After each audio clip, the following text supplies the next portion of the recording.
A saga do Prêmio Nobel. Versão e distribuição Sinapse. A saga do Nobel é a história das grandes descobertas e das ideias do século XX. Einstein, Curie, Pavlov, Fleming e também Camus, Hemingway, Luther King e o Dr. Schweitzer já se tornaram lendas. Vários pesquisadores europeus receberam o Nobel pela descoberta das vitaminas que previnem e combatem as doenças graves. Principalmente o holandês Christian Eijkman pela vitamina B1 e o húngaro Albert Szent-Györgyi pela vitamina C. As vitaminas.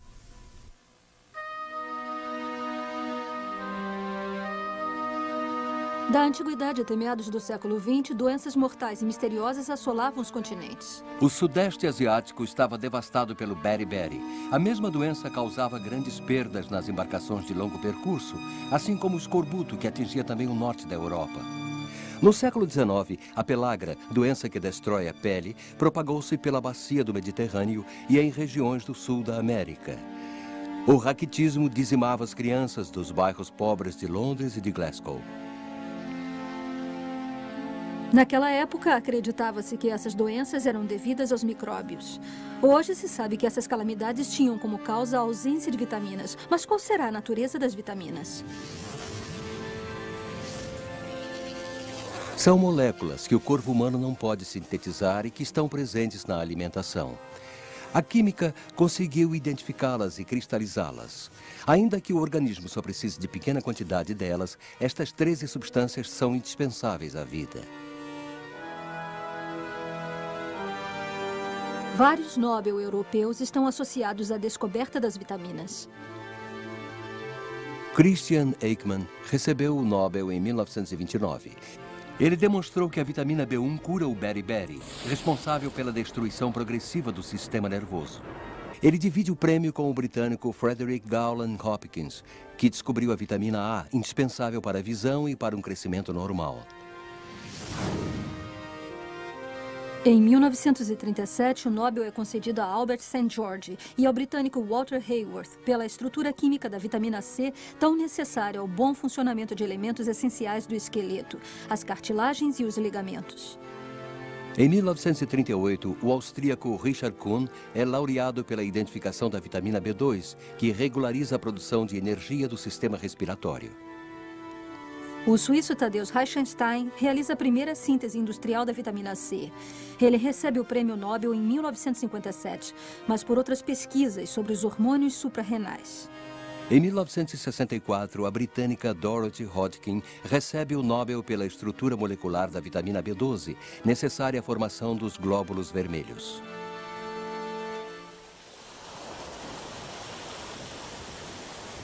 Do século XVII ao século XIX, o escorbuto e o beriberi causaram mais de 2 milhões de mortes nas tripulações dos grandes navegadores europeus. Mas como foi possível entender as causas dessas doenças? Em 9 de agosto de 1863, o navio Jacques Coeur deixa Fort-de-France para chegar a Pont-du-Chéry. O Dr. Richaud, médico de bordo, fala assim do beriberi. Após 3 meses de travessia, temos um novo caso a cada dia. Os homens não conseguem ficar nem em pé, nem deitados. Ficam sentados, com a cabeça caída. O edema das mãos é um sintoma sempre presente. As funções intelectuais permanecem intactas até a morte. Os doentes do Jacques Coeur têm o triste privilégio de poder acompanhar todas as fases de sua terrível agonia. A falta de condimentos lá pelo final da viagem tem provavelmente muito a ver com isso.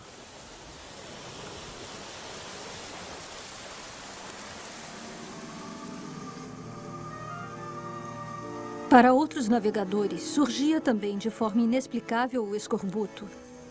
Em 1535, no Canadá, Jacques Cartier e seus homens ficam imobilizados no gelo do rio Saint-Laurent por vários meses. Conta um dos sobreviventes. Em meados de fevereiro, dos 110 homens que haviam embarcado, só 10 não estavam doentes. Todos os outros estavam com a boca podre nas gengivas. Toda a carne caía, descobrindo as raízes dos dentes que também caíam. No 15º dia de abril, nosso capitão, passeando sobre o gelo, encontrou um índio que ele havia visto muito doente 10 dias antes. Agora ele estava curado. O índio contou que havia tomado o suco e o bagaço das folhas de uma árvore chamada ameda. Depois de tomar por 2 vezes a beberagem, nós também ficamos curados.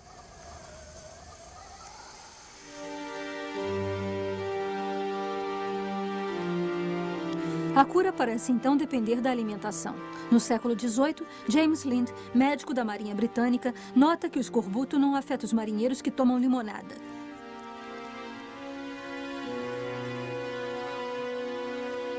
Ele fez a seguinte experiência. Todos os dias dava alimentos diferentes para 6 grupos de marinheiros que já estavam com o escorbuto. Só morriam os que não haviam tomado limonada.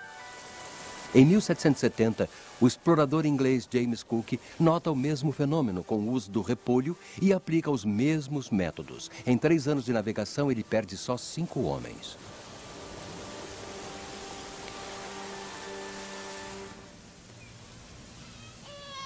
No século XIX, o raquitismo que age sobre o desenvolvimento ósseo e o crescimento atinge 80% das crianças das áreas pobres de Londres e de Glasgow, mas poupa as da burguesia.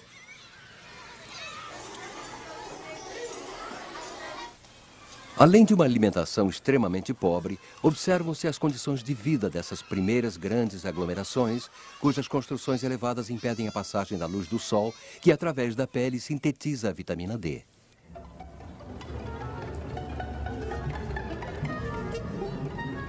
Mas na Europa do fim do século XIX, desde as descobertas do francês Louis Pasteur e do alemão Robert Koch, o mundo científico atribuía todas as doenças conhecidas a uma única causa: os micróbios.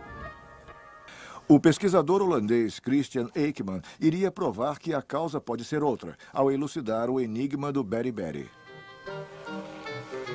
Christian Eijkman nasceu em 11 de agosto de 1858 em Nieuwkerk, na Holanda. Aos 17 anos, ganhou uma bolsa para a Escola Militar da Universidade de Amsterdã. Após brilhantes estudos e uma tese de doutorado com menção muito bem, ele é enviado como médico militar para a Índia holandesa, atual Indonésia.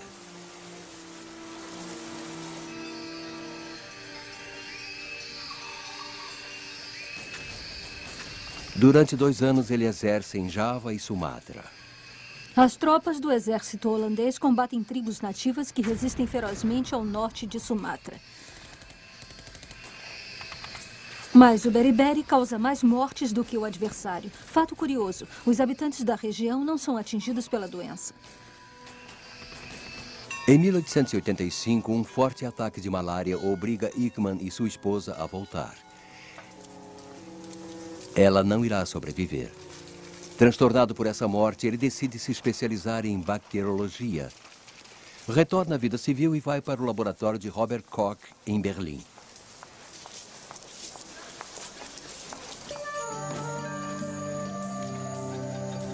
Em 1886, uma nova epidemia de beriberi devasta a Indonésia.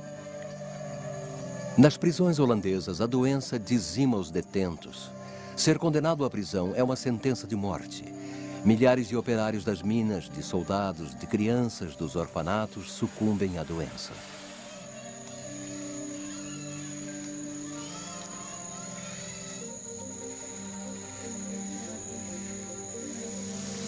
Há um ponto comum entre todos esses indivíduos. Eles vivem num ambiente insalubre e possuem uma alimentação muito pobre.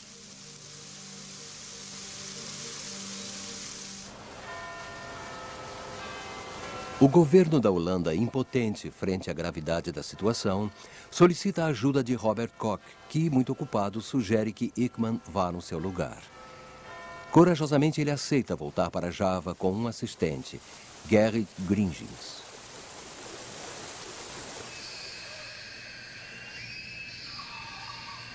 À guisa de laboratório, recebem 2 pequenos cômodos, um minúsculo quintal para os estudos das cobaias e um equipamento pateticamente rudimentar.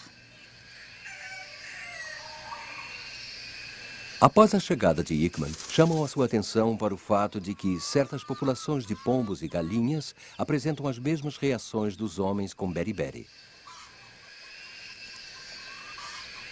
Imediatamente, Aikman sai em busca de cadáveres de galinhas para realizar autópsias. Ele encontra o mesmo sintoma, destruição total do sistema nervoso. Ele supõe que a doença seja provocada por uma bactéria que ele vai buscar no sangue dos homens e das galinhas. Após um trabalho obstinado, ele observa a presença de um mesmo micro-organismo em todos os cadáveres. Quando ele inicia com seu assistente uma nova série de experiências, eles nem imaginam o que os espera. Eles pegam um grupo de 10 galinhas e as colocam em gaiolas separadas e longe uma das outras. Em 5 delas, eles injetam as bactérias retiradas do cadáver de um homem morto de beriberi. Com as 5 outras, não fazem nada. Mas, ao fim de 4 meses, todas as galinhas ficam doentes e morrem. E mais, as culturas bacterianas das 10 galinhas se revelam negativas. O micro-organismo não teria nada a ver? O contágio, no entanto, parece evidente, já que todas as galinhas morreram. O ar seria o vetor? Aikman e Grinch vão repetir a experiência.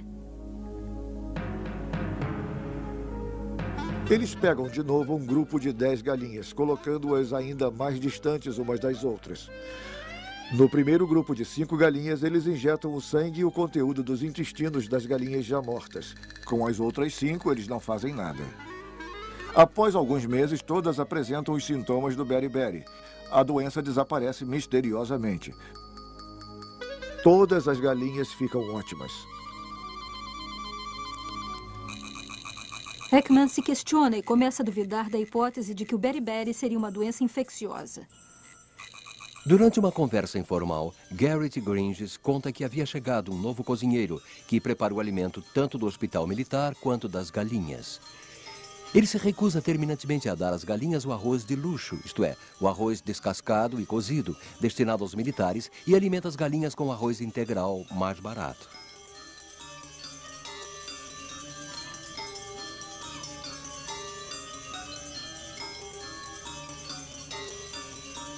Aikman decide fazer uma nova experiência. 10 novas galinhas são colocadas nas gaiolas em locais sempre distantes. 5 são alimentadas com arroz integral. Todas estão saudáveis. As galinhas do segundo grupo, alimentadas com arroz descascado, ficam todas doentes ao fim de 3 a 5 semanas. Mas ao consumirem arroz integral, ficam completamente curadas.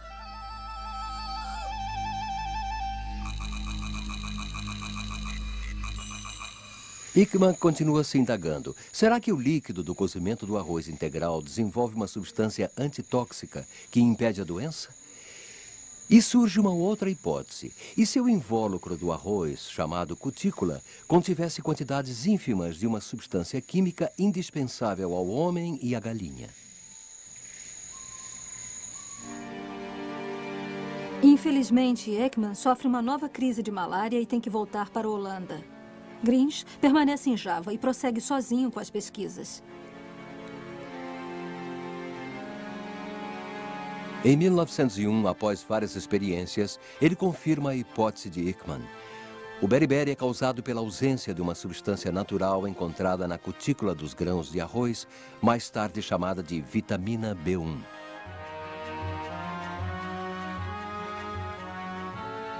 O Prêmio Nobel de Fisiologia e Medicina é concedido a Aikman em 1929 por este passo decisivo.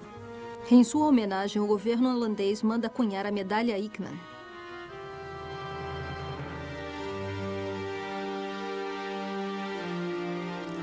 Na Noruega, no início do século XX, são observados novos casos de beriberi em navios, onde a carne salgada e a ervilha foram substituídas por conservas. O norueguês Axel Host vai reproduzir em laboratório o beriberi dos navios. Seria o beriberi de Aikman? Ele também nem imagina o que vai descobrir.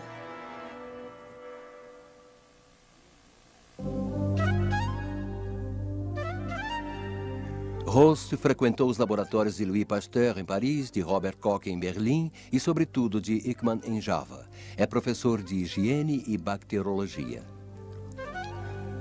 Ele escolhe para seus experimentos o porquinho da Índia, pois este animal, familiar às crianças, é muito econômico.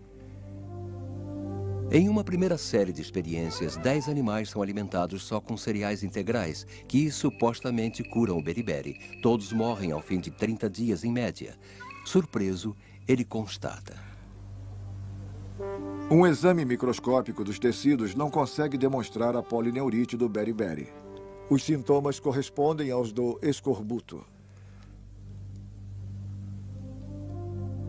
Na segunda série de experiências, outros 10 animais ingerem cereais descascados, acrescidos de repolho fresco e de limão, considerados anti-escorbúticos desde as descobertas de Lind e Cook. Eles também morrem. Holst está cada dia mais surpreso. Nenhum sinal característico de escorbuto. A anomalia é o edema do beriberi.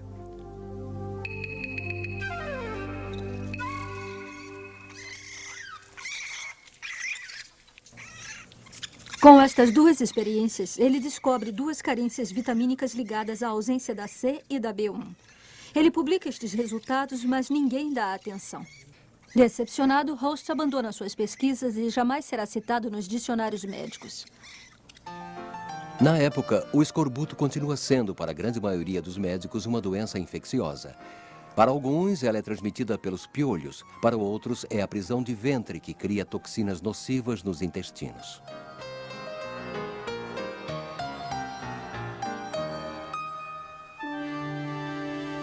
Em 1912, o químico polonês Casimir Funk consegue isolar a vitamina B que cura o beriberi. Ele, aliás, criou o termo vitamina, que significa substância indispensável à vida. É a prova definitiva de que certas doenças se devem à carência na alimentação. Os médicos custam a aceitar esse conceito revolucionário, mas os químicos se apoderam dele e procuram isolar as outras vitaminas, sobretudo aquela que irá curar o escorbuto, a vitamina C.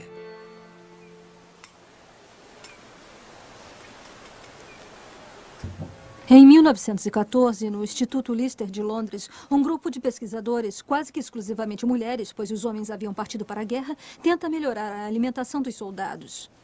Os porquinhos da Índia continuam servindo para suas experiências. 10 porquinhos da Índia são alimentados com cereais integrais. Para outros 10 são acrescentados legumes frescos. O escorbuto se manifesta nos 10 primeiros e nem a adição de laxativo modifica alguma coisa, ao passo que os outros 10 estão com ótima saúde. Uma outra equipe trabalha com macacos e repete as mesmas experiências com o suco de laranja e constata: o suco de laranja fornece uma proteção completa contra o escorbuto. A vitamina C estaria presente no suco de laranja e nos legumes frescos, mas como isolá-la? É o acaso, mais uma vez, que levará um pesquisador húngaro a fazê-lo. Albert Zen Gheorghi nasceu em 1893 em Budapeste, na Hungria. Seu pai era um grande proprietário de terras. Albert lembra sua infância.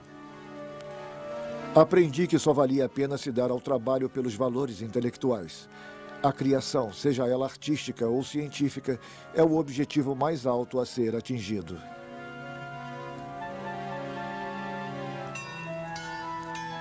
Em 1911, ele inicia os estudos de medicina na Universidade de Budapeste, interrompidos pela Primeira Guerra Mundial. Ele é enviado por 3 anos para a frente de guerra, a serviço do exército austro-húngaro.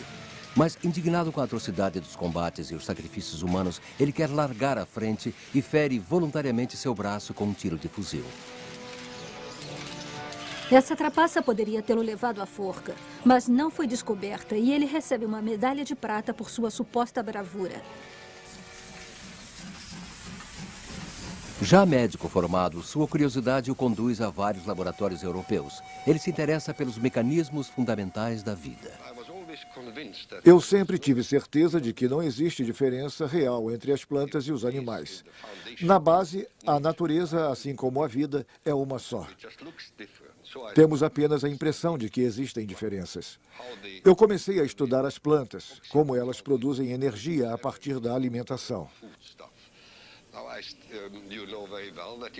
Você sabe muito bem que, se deixar cair uma maçã ou uma banana, no dia seguinte vai aparecer uma mancha escura no lugar do choque. Essa substância escura é produzida por uma queimadura intensa. Muito importante para a sobrevida da planta, pois ela cauteriza o machucado.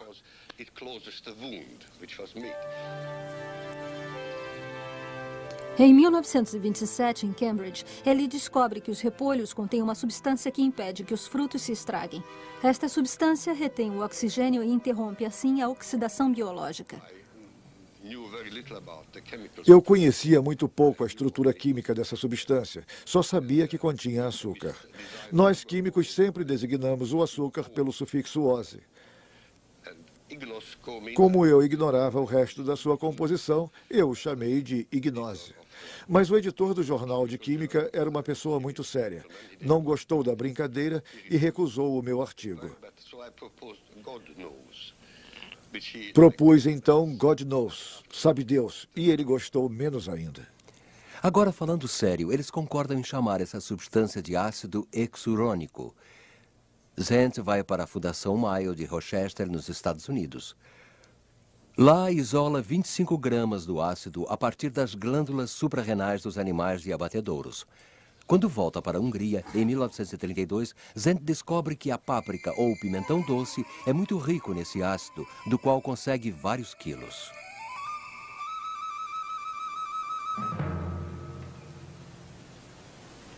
Um jovem pesquisador que veio trabalhar com ele suspeita ser este ácido a famosa vitamina C. Eles fazem uma experiência. Zent observa. Quando as cobaias absorvem uma pequena quantidade, ficam protegidas do escorbuto. O ácido de Zent é mesmo a vitamina C, a substância mítica buscada pelos bioquímicos do mundo inteiro. A vitamina C impede o desenvolvimento excessivo das reações de oxidação, que teriam efeitos nefastos sobre o organismo, uma espécie de bombeiro que domina o incêndio oxidante.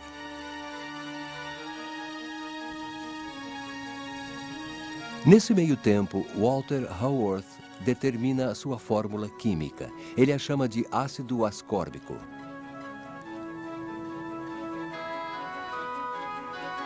Zent e Haworth recebem juntos, em 1937, o Prêmio Nobel pela descoberta dos processos de oxidação biológica e, em especial, da vitamina C. Em 1947, Zent emigra para os Estados Unidos e adquire a nacionalidade americana. Em Woods Hole, em Massachusetts, inicia novas pesquisas sobre as divisões celulares anormais que causam o câncer. Volta a casar pela terceira vez aos 82 anos e morre 11 anos mais tarde, em 1986.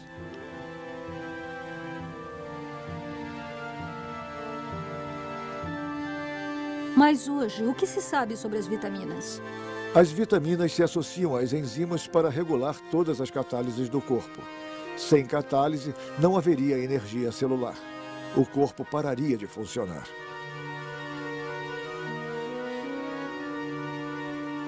Quando comemos um ovo, estamos absorvendo vitamina A. As moléculas são fragmentadas no estômago e em seguida vão para o intestino delgado. Atravessam as paredes do intestino e são levadas pelo sangue até o fígado, onde ficam armazenadas. De acordo com a necessidade do organismo, a vitamina A é levada até o centro das células, onde ela regula todas as diferenças celulares.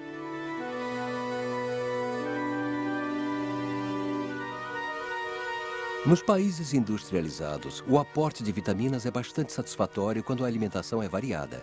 Certos grupos de risco, fumantes, alcoólatras, idosos, precisariam de um suplemento vitamínico, assim como os marginalizados pela pobreza. Hoje, o equilíbrio vitamínico está fortemente ligado às condições de vida.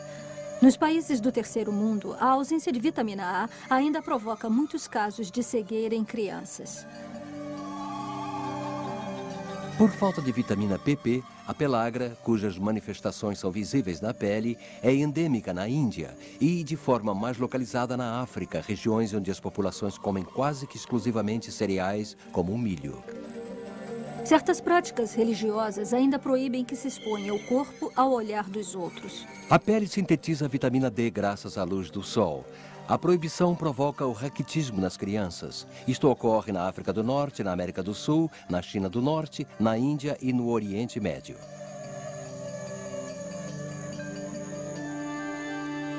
Ainda estamos longe de conhecer todos os segredos dessas substâncias indispensáveis à vida, de seu funcionamento e de sua função protetora contra as doenças. Elas ainda possuem muitos mistérios. É uma das áreas essenciais para a pesquisa do século XXI. Dublado nos estúdios da Áudio News.